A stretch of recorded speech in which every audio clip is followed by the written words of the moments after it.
سر آج کا جو اس وقت جو جرمنی میں دہشت گردی کے پچھلے دنوں واقعات ہوئے ہیں اور جرمنی جو ہو رہا ہے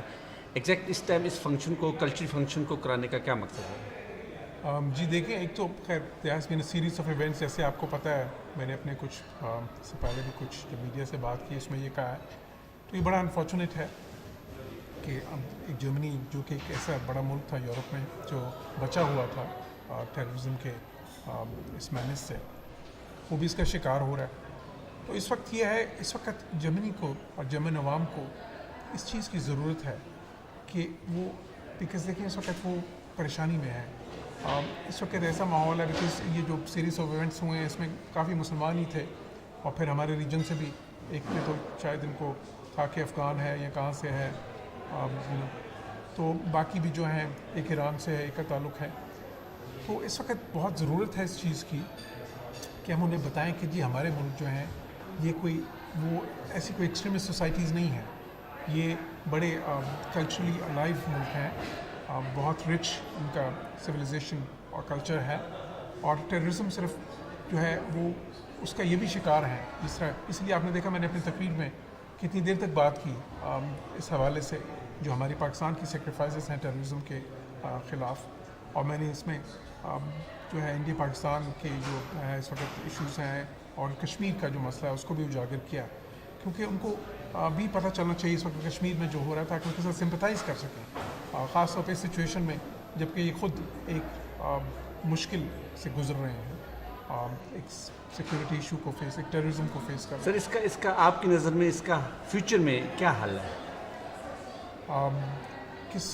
کی جو ٹیررزم جی کا جی مسئلہ، دہشت گردی کی پر قابو پانے میں کیا حل ہے اور پاکستان کیا رول پیدا کر سکتا ہے؟ دیکھیں دہشت گردی کے ایک بہت بڑا مسئلہ ہے، دنیا کو ایک چیلنج ہے اس وقت 21ویں صدی کے جو بڑے چیلنجز ہیں اس میں دہشت گردی کا جو مسئلہ ہے یہ ایک بہت بڑا چیلنج ہے. اب اس کے لیے ایک ملٹی فیسٹڈ اپروچ ہونی چاہیے اس سے نپٹنے کے لیے. اس میں کچھ وہ ایلیمنٹ بھی ہیں جو کاؤنٹر ٹیررزم کے میجرز آتے ہیں، جس میں کہ آپ اس طرح کے جو ایلیمنٹس ہیں ان کو ختم کریں، اس طرح کے جو ان کے نیٹ ورکس ہیں ان کو تباہ کریں، جو ٹیررسٹ فائننسنگ ہے اس کو ختم کریں. اس میں جو پاکستان نے کیا ہے، ہم تو رول ماڈل اس وقت دنیا کے لیے بن سکتے ہیں، بیکاز جو پچھلے 2-3 سال میں خاص طور پہ ہم نے اچیو کیا اس ضرب عضب میں، اور اس کے بعد آپ دیکھیں پاکستان میں ٹیررزم 90% تک جو ہے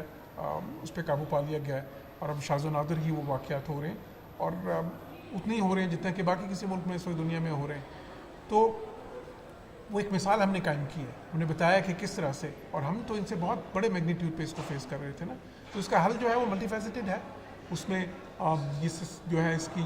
پولیسنگ، بیٹر پولیسنگ بھی ہے، کاؤنٹر ٹیررزم میجرز بھی ہیں through destroying these networks, ان کی فائننسنگ ختم کریں، ان کی جو آرگنائزیشن ہے اس کو آپ ڈپلیٹ کریں. پھر اس کے ساتھ ساتھ ہی دوسری سائڈ ہے، on the positive side, on the constructive side یہ بھی کرنا ہے آپ کو کہ وہ ایشوز کو ختم کرنا ہے جن کی وجہ سے یہ ڈپریویشن پیدا ہو رہی ہے.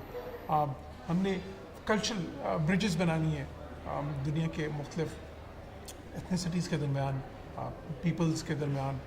جو مختلف ملکوں کے عوام ہے، ایک انڈرسٹینڈنگ پیدا کرنی ہے. پھر خاص طور پہ انٹرفیتھ ہارمنی کا بڑا امپورٹنٹ اس وقت رول ہے، بیکاز ایک دوسرے کے بارے میں جب آپ کمیونیکیٹ نہیں کرتے، جب ایک دوسرے کے بارے میں آپ کو کچھ جو ہے نا مسٹرسٹ پیدا ہوتا ہے، اور مسٹرسٹ کیوں پیدا ہوتا ہے؟ اس لیے کہ کچھ بدگمانیاں ہوتی ہیں، مسپرسیپشن جس کو ہم کہتے ہیں. تو وہ مسپرسیپشنز دور کرنے کی ضرورت ہے. تو اس میں یہ کلچرل ڈپلومسی بہت امپورٹنٹ ہو جاتی ہے، بیکاز کلچرل ڈپلومسی جو ہے انہی مسپرسیپشنز کو دور کرنے کے لیے ہے، انہی برجز کو بنانے کے لیے ہے، تاکہ ایک دوسرے کو بہتر سمجھ سکیں. Thank you so much.